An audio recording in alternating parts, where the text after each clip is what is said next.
Hey guys, my name is Lexie Smith. I'm a 3-time founder, CEO, seasoned publicist and marketer, and your host of the Pitchin and Sippin podcast. This show will give you a front row seat to conversations with top-tier journalists, leading PR pros and marketers, and inspiring brands and entrepreneurs on the rise. I deeply believe that knowledge is power and that learning can actually be fun. So for those who need to craft pitches regularly, whether to reach an audience, land a client, earn media coverage, bylines, and beyond, listen up, take a sip, and get ready for a goldmine of invaluable tips.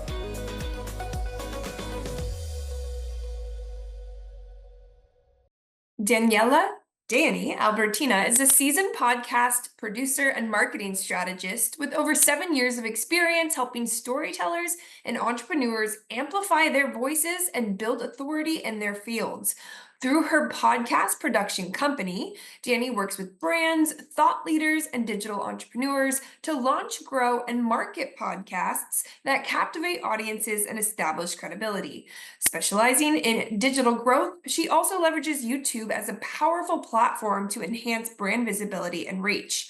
With a foundation in journalism and a background as a TV reporter and radio host, Daniela brings a unique storytelling approach to her work. She currently resides in Buenos Aires, Argentina, and is also the author of the book 365 Esplendidos Días Bajo el Sol y la Luna. Woo! Very good.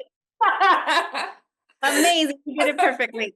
All right, you guys, I'm so excited to welcome Dani to the show. And before we dive in, I am so excited to share this little insider piece of information. But Dani is who helped back in the day conceptualize and launch Pitchin and Sippin. So everyone, let's give her a round of applause.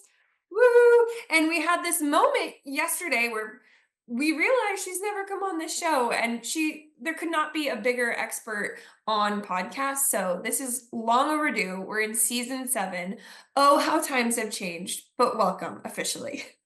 Thank you. I'm so excited and I'm so nervous because I've never been on a podcast like myself. I've always been behind the scenes, so it's been a while for me to be in front of a mic. But you were a TV reporter and radio host, but to your point, it's been a minute. But it's been a minute. Yeah, it's been about 6 years since I've been in front of a camera. So it's okay, I guess this is like riding a bike, right? I get it. You know, when I went from just being an in-house and agency kind of publicist to having my own business and having to pitch myself. Heck, this podcast. I don't know if you remember me starting this. I was like, ugh, gross. No, I don't want to do this. It's hard. It's hard. I get it. I totally get it. And I kind of briefly skidded over where you're located, but let's dive into that a little bit more as well. Where is home base, and what do you like to do outside of work for fun? Oh, okay. Well, home base right now, it's Buenos Aires, Argentina. And actually 2 days ago, I got sworn in as an Argentinian citizen. So I'm so excited. I can officially declare that Messi is my own. And, Wait, where are you from originally then? I'm from Venezuela originally. I was born That's there. right. And then I grew up actually in Miami. I went to school there. I did everything there. And then I went back home for a few years. And then I came to Argentina. So I've been around. You've been around. Girl, you get around. Just kidding. Yeah. Congratulations. So what do you like to do for Yeah. fun in Buenos Aires? Oh, for fun? Well, we drink this thing that's called mate. I don't know if you it's just a drink. It's a very Argentinian thing. Everybody drinks it. You gather socially and you drink them, and you get together just to drink them with a friend. Oh, let's catch up, and you share the drink. It's like a hot tea. It's a very Argentinian thing. Okay. Cool. So you drink hot tea for fun. I love it. How pitching and sipping on brand. Yeah, I'm sipping mate now. Okay, well, plot twist for our ending question, but let's pull back the curtain a little bit. And I know what you do today, but talk us through the Cliff Notes version of what came before today. Talk us through your career. Okay, so I studied journalism back home in Venezuela, and I was working as a TV reporter and producing. In the mornings, I would do TV reporting, I would go out the streets, I'll do all of that. And then in the afternoons, I would work on the production of 2 different shows. One was a politician's opinion show, and then another one's a sports show. And then on the weekends, I would do radio. And then, well, the situation back home, like the politics, everything that was going on, there was a lot of protests going on in 2017, and it got very hectic and very traumatic, if I'm being honest. I was walking my dog one day and we got shot with, they were rubber bullets. They were not real bullets. And I got shot in the leg. And my mom was like, that's it. You need to leave the country. And I actually wanted to stay because I loved my job as a journalism. I think I I was definitely born for it. I'm such a curious person. Like I go out and I ask such a million questions and I'm so interested in other people's stories. I think that's why I love podcasts. Even though I'm not the host of the shows that I work in, I do get to meet these people and I get to listen to their stories. So I do love the part of journalism. So, anyways, to make it short, I came to Argentina. It's a huge country, so many journalists. It's such a big field, and I switched sort of to marketing, and from there it went to podcast. And what I do now is I always integrate the two of them together. I think like for podcasts to grow, yes, the quality has to be good and all these things, but marketing is such a big part of it. So now I do that and I absolutely love it. I didn't know that I was gonna love it so much. I thought I was gonna be like, oh my God, I miss working on TV so much. And I do miss it every day, but I don't feel like I'm so far from it, I think. Well, in a way too, and we'll kind of talk a little bit about YouTube, but maybe there's a little bit of hybrid coming into play. The fact that a lot of Yeah. podcasts are turning video, and I don't want to get too ahead. We're going to talk trends, but I did want to take a moment and everyone, we were kind of ideating what to talk about today because first off, Danny can talk about so many sides of the coin, and selfishly, while I want to hold her hostage and have her teach me all the different ways to grow the show and what have you, I'm not entirely convinced that every single person listening to the show has a podcast. From what I know about you guys, generally, either you're pitching yourself or your clients for a show. So I will give a call out that if you want to learn more on the launching and growing your own show part, that's the great opportunity to go to the show notes, reach out to Danny. This is what she does. Okay. She is a pro. Cannot recommend her highly enough. But we are going to talk about a little bit more of the marketing side from a few different angles. So here's where I want to start. Okay. Let's start with general trends you're seeing right now. Guys, we're recording this in November 2024. 2025 is right around the corner. What the heck? What are you seeing in the industry?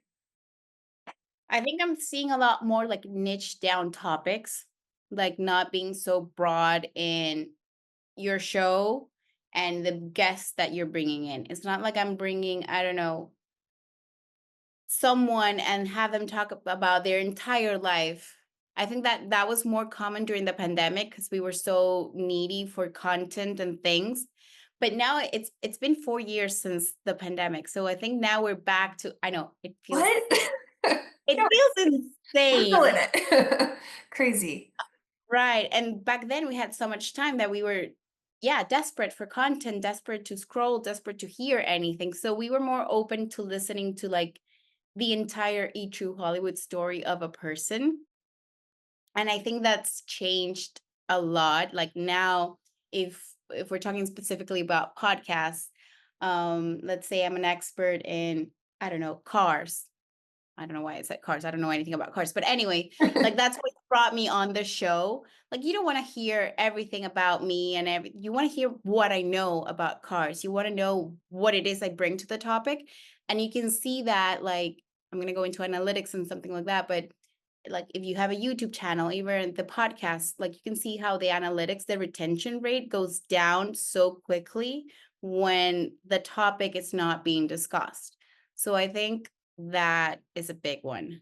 Okay. And also kind of funny, Danny suggested right before we hit record, let's flip the order of the show. And I had a minor panic attack. I'm like, I can't do that in the middle of the season. But if data is saying that's what the people want, you got to give what the people want. So, okay, let's talk about how the trend so one trend you just mentioned is kind of more niching down. How can we translate that over into our pitching efforts and land the show? Because before we even talk about how to be a good guest or how to maximize the opportunity, do you have any suggestions or best practices or things to consider when pitching to be a guest on a podcast? Like if I'm the guest and I want to be on your show, Yes. well, for me, like I get a lot of pitches and ideally, you tell me what you talk about. Like, hey, I have these four topics. I can talk about how cars are red and why they're red and why they work. And like, if you give me directly what you're good at and what you can bring into the show, hey, that saves me a lot of time and a lot of research, you know? And I'll be like, you know what? We haven't discussed this. Or actually, you know what? We discussed this topic a little while back, but it gave us downloads, it gave us engagement, and it worked. We can do it again with a different guest. So I think that's one way, just telling me what value you bring to the show. How do you stand out? If 20 car experts come to you, is it just whoever has the biggest following? Is that just the reality? Or is there other things you can do to stand out? Because obviously, when it's a really small show, it's easier to land. You get bigger, more people are competing for that. More people are wanting that coveted guest spot. So, do you have any advice on how you can be the car expert? Actually, I was talking about this with a client the other day because she was like, no, I want someone with a bigger audience. And I asked her, like, a bigger audience, what does that mean? Like thousands of followers or like somebody who actually knows what they're talking about? Because here's the thing. I think nowadays everybody can have, it seems like everybody can have thousands of followers, even millions of followers. You go viral with one video and that's it. Everybody start following you. Does that mean you're an expert in your field? I don't really think so. So I guess that's the part where the research comes in. This person has, I don't know, it's a niche down, has 2,000 followers. I don't know. But do they know what they're saying? Does their voice have weight? Like if they speak, do they speak well? Do they convince you? So compared to the other person that has 200,000 followers, sorry, are they just saying whatever they want to say and not really adding value? Yeah, they add value in terms of like when they promote their show, it's going to reach a broader audience. But are their words really something that you want your show to be attached to? Does that make Yeah. sense? Introducing the next big thing you should be sipping on, Sun Moon Rising, the world's first astrology-inspired wine brand. Proudly female founded, low intervention, and certified sustainable, Sun Moon Rising is on a mission to redefine the way you engage with wine, delivering a cosmic connection in every glass. They are offering all Pitchin and Sippin listeners 10% off their first purchase. Simply use promo code PITCHIN10, that's PITCHIN10, all caps, at checkout online at sunmoonrisingwine.com. We will put that in the show notes. Cheers!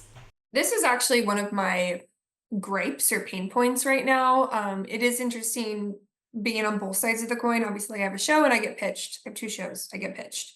And then I pitch for my clients and I teach people how to pitch.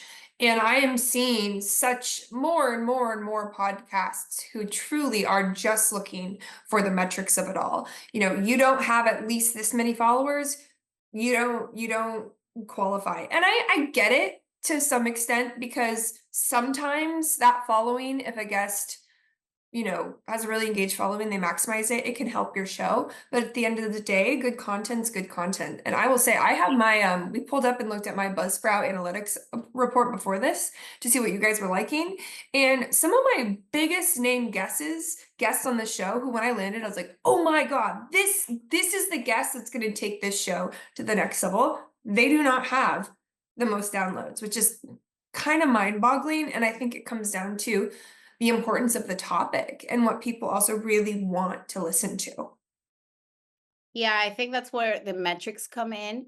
And here's the thing, and I really believe this. I love the metrics and the analytics and doing the reports at the end. Like I was doing reports for my clients this morning, and I hate math. I don't know what 2 plus 2 is, but I love doing the reports. I don't know why it gets me so excited. But at the end of the day, I think the downloads don't really measure the value of your show. Like, let's say you're getting 159 downloads on one episode, and you're like, oh my God, this is not my best episode in terms of downloads, but the content was really good.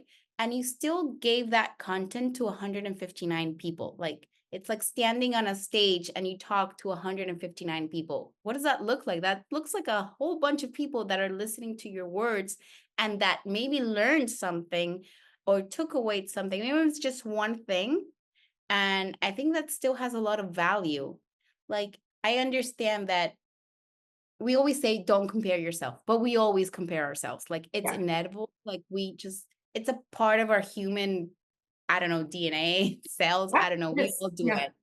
I don't know. And, but some shows grow faster, some take a little bit longer, some take way longer. But if your content is still something that you feel passionate about and something that you believe in and that you enjoy doing, I think that's still worth doing. Yeah. Um, I think Somewhere that, along the line, people got so numbers obsessed, and I get it. I get it.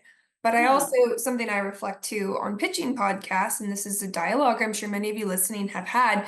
Would you rather be heard by what's the goal? Why are you going on the podcast? Is it to right. get a client? Like, cool. Do you want to be heard by 6,000 people who aren't going to buy, or 10 who will? And frankly, do you have the capacity to serve 6,000 people? Unless you're a product-based business or a consumer, probably not, right? So it's a muddy world out there. Now, okay, so that's talking about the pitch, right? Like why you really niching down, hoping for a producer like Danny who values who values the guest for their expertise rather than just their metrics. So let's say you land the show, either you or your client.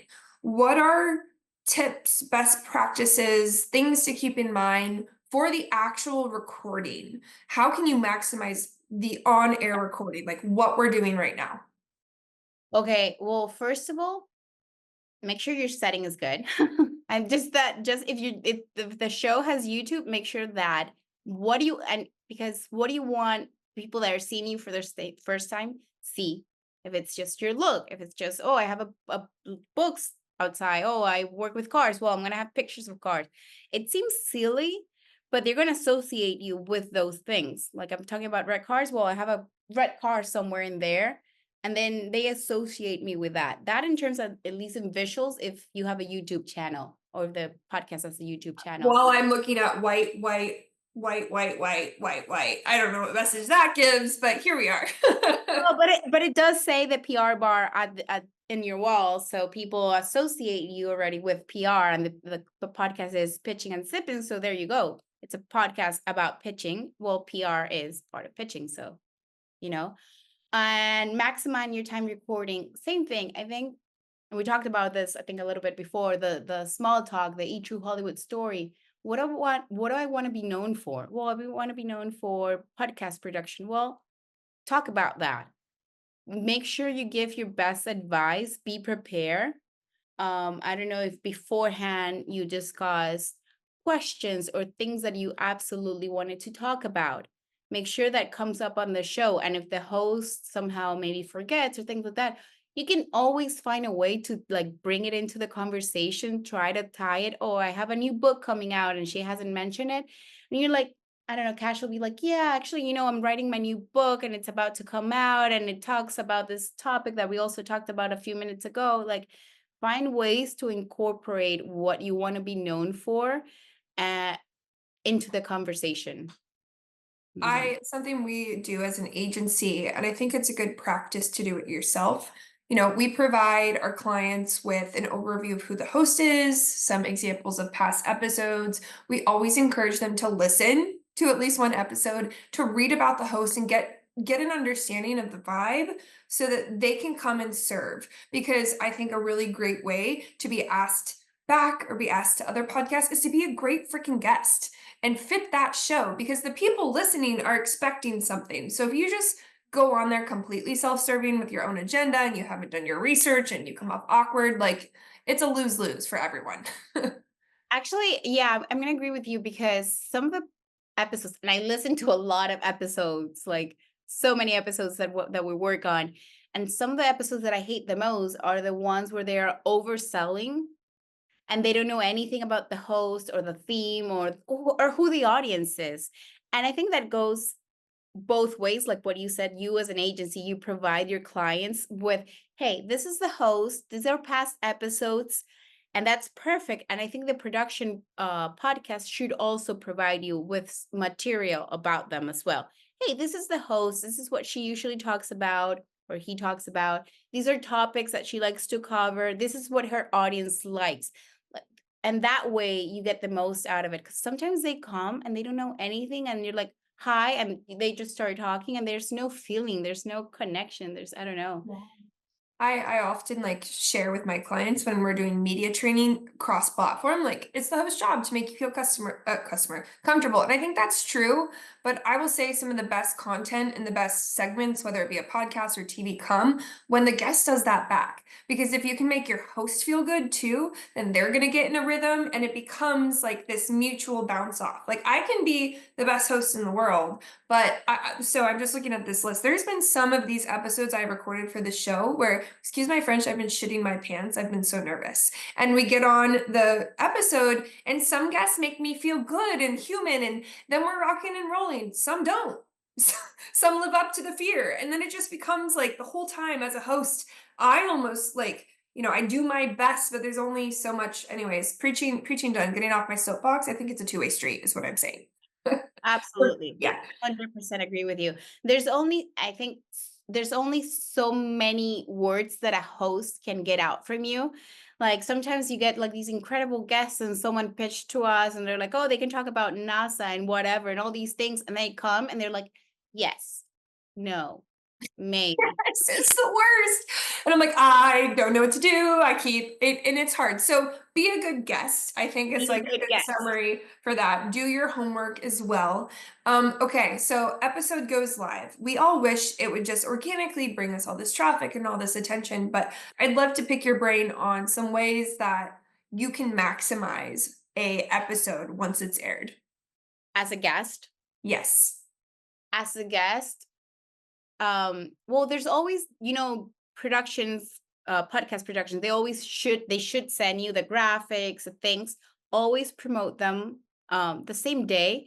And you can always even ask for the entire episode. Oh, can you share with me the long episode? And if the person agrees with you, you can reshare that because that's content for you as well. If you didn't like the audio clip that they selected, maybe you can create, if you have a team, you can create your own and share it in your own social media channels.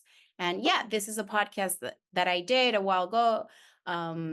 If you have a website and you have media, like all the media that you've been in, publish the podcast there. Oh, I've been in all these shows.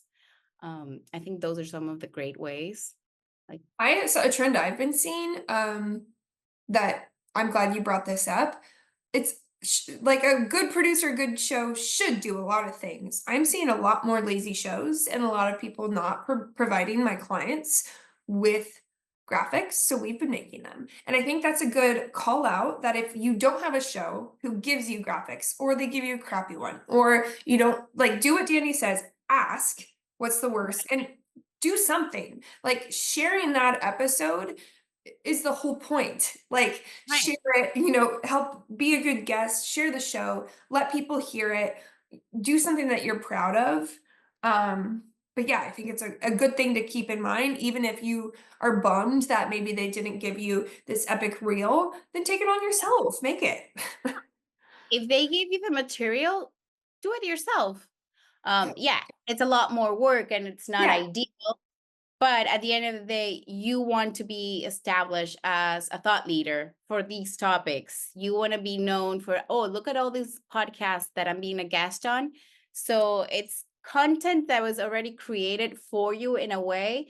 You just have to repurpose it in different ways.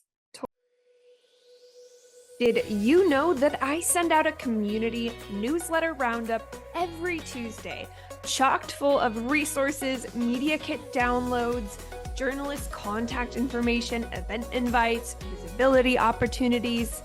Basically, if you're not on the list, hit pause and sign up. It is super simple.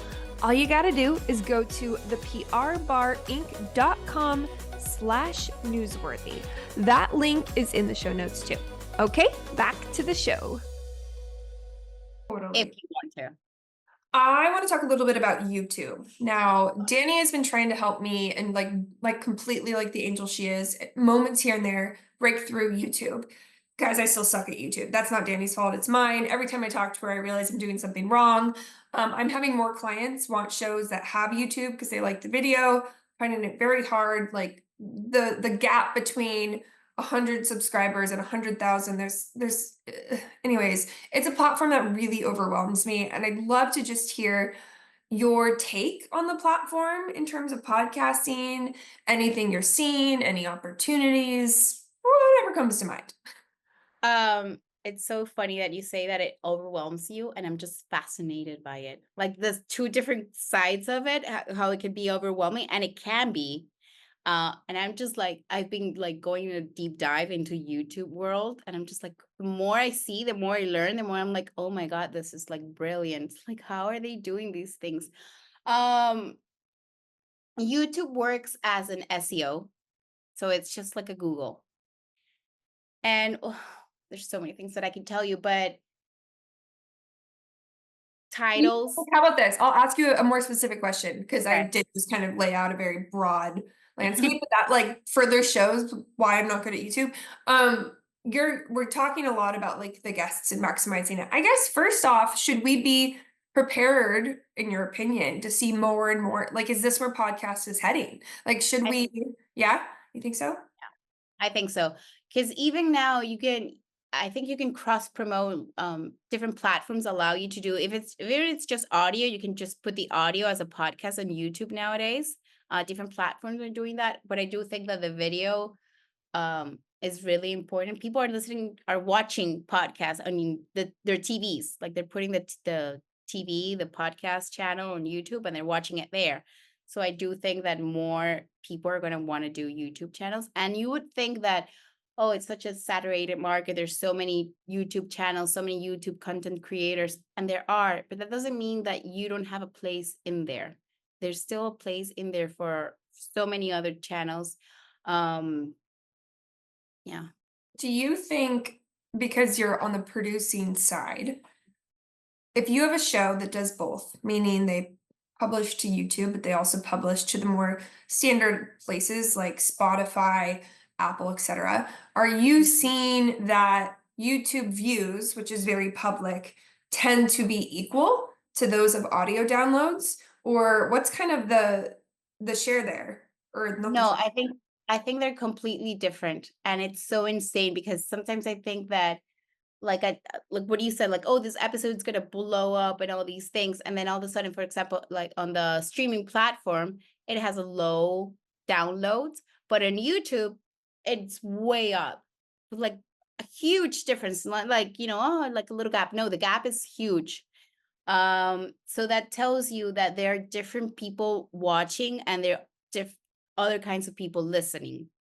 It is so interesting. And I think from the sourcing podcast side, it's been kind of challenging to navigate. I'll tell you for my show, you go to my YouTube channel and like my show, like some of the videos have 5 views. More than 5 people listen to this show. So it's not, when we talk about the audio download, it's definitely not comparable. Or that's not the word I'm looking for, like transfer, but it's not the same. So it's hard to know, like if your client wants or if you want a bigger show and you maybe think you find a good one, but then you go to YouTube and they only have this many subscribers, what to take at face value, in my opinion. Well, here's the thing. There are two different platforms. So what you can always do is, it takes a lot more work. Here's the truth. But they're different platforms, different algorithms. So you can even, it's the same episode, but you can even try to do a YouTube title that it works best for YouTube, and a title that's best for the streaming platforms. Same episode, same guest, same everything, but one adapts maybe better to the YouTube algorithm. There's all these other things about like the description, the about the fall, the tags, the titles for the files, and all these things that help YouTube work better. But I think the main thing would be adapting the content to each platform. Even for example, like the reels, like everybody tells, oh, just repurpose the content. Like if you make a reel, just repost it on TikTok and repost it on YouTube Shorts and repost it on Pinterest, everywhere. Yes, I recommend that 100%, but take the time to make sure that it's adapted to each title, to each platform, I'm sorry. For example, I don't know what works on TikTok, a title on TikTok does not work the same maybe on Instagram, because Instagram algorithm is not now it is like now it's taking keywords into account and more SEO, but TikTok is completely SEO. So TikTok will maybe like more something like a how-to. Yeah. I mean, I think on the other side of this coin, um, it highlights the challenge of finding podcasts, but it also, what I'm taking away is, don't discredit a show in its entirety based on one platform. Oh, Meaning they just might not have, maybe I'm just calling this out for myself. Just because I haven't figured out YouTube yet doesn't mean, or a show hasn't figured out the audio side. So just be mindful and understanding what you or your client want, what's important, what platform you want to show up on. A podcast could be really great for audio and have a huge audience, and they just haven't figured out YouTube yet, or vice versa, to be honest. yeah, and I think like if you're pitching or you're looking like shows to pitch to, you can always ask their producers for metrics. Yeah, you can. I hate when people do that to me, but you can ask. Well, but yeah, but for example, if they were like just researching you on your 5 views on YouTube, they were like, oh, she only has 5 views. No way, but I have so many more views on the streaming platforms. Yeah, Don't count me touche. out. Yeah, don't count me out just because what you're seeing on YouTube, because YouTube does that to us. It tells you how Right. many people. I'm like, wait, no, but there's so many other people that are listening. This is brand Literally. new. Yeah, this is like a brand new channel. Give me time. Yes, totally. I think it's a podcasts in general are so it's a form of media that is growing quickly, but it's also the wild, wild west. I think a lot of people rush to have podcasts in COVID, and now we're seeing some that just go away. I think some people don't stick to it long enough. There's a lot of things to look at. It's not as straight cut as some other forms of media that we're more used to and have been around. So I guess to kind of wrap up the topic of podcasts today, is there anything else, top of mind for you, or things you think people on the show should have on their radar as we roll into 2025? In terms of podcasts for 2025, I think they'll continue to be around. Like you said, they got very popular during the pandemic, but I think now the people that actually want to have a podcast are the ones that sticking to them and they didn't drop them like you said. And I think there's still like it's one of the I don't have the analytics right now, the stats, but the amount of people that consume podcasts monthly or yearly in the US, it's insane. It's in the millions. Yes. So I think they're still perfect. Well, not perfect, I wouldn't say perfect, but they're still ideal to pitch clients if you want to get them known.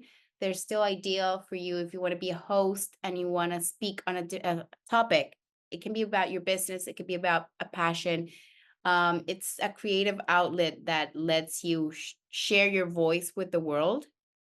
So I think they'll still be around in 2025 and Oh yeah, fucking 100%. And I'll share, some of the values that have come away from me, which Danny, you were back when we were thinking about this show. This was the core goal for the show. So it's cool to see that it's come to fruition. It's been such a cool door opener for me.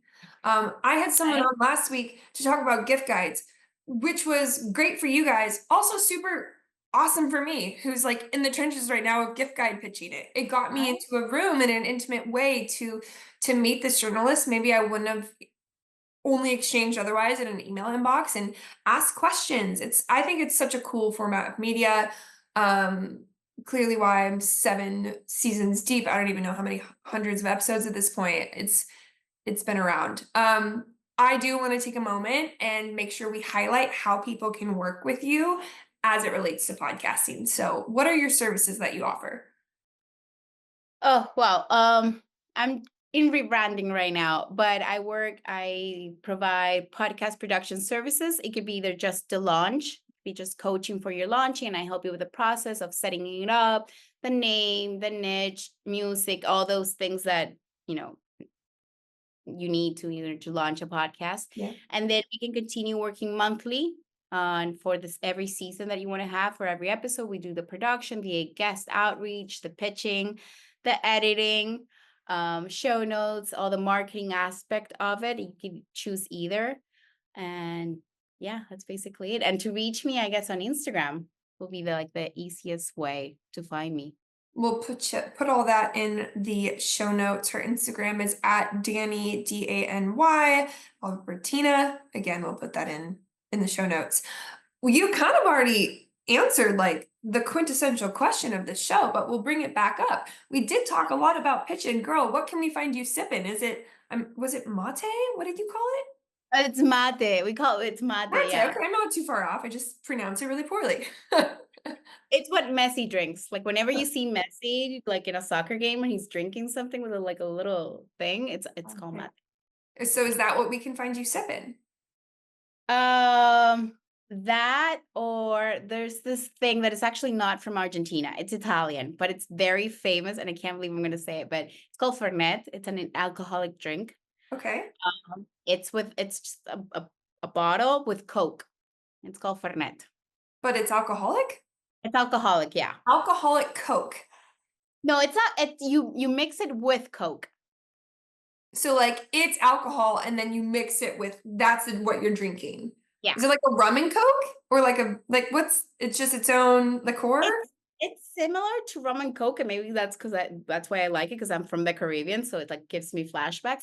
But it's just like it's the alcohol and you mix it with Coke and a lot of ice. And what we do, I don't have a glass here, but it's like you like huge glasses and you like divide them, like it has to be 70-30, like 70%, I don't know if it's ice and Coke, and then 30% of the Fernet. Okay. I hope it's Yes. right and they don't kill I me. even lived in Italy and like that is not Because it's not so famous in No. Italy. They drink it more here than they do it there. Like it's a national drink almost. I was also 21 when I lived in Italy, so I was purchasing like big $5 jugs of wine that who knows if it was actually wine. So my taste buds weren't as evolved back then.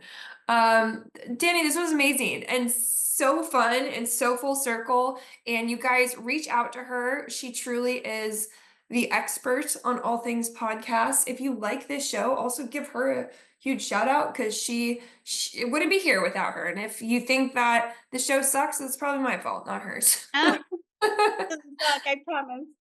Okay, guys, keep listening, subscribe, watch on YouTube. And until next time on the Pitchin and Sippin podcast. Hey guys, if you are enjoying the Pitchin and Sippin podcast, please do me a huge favor and leave a review wherever you are listening. If you want to connect with me to learn more about the PR Bar Inc., you can do so on Instagram at @thePRBar_Inc., or you can check out my website at theprbarinc.com. Cheers!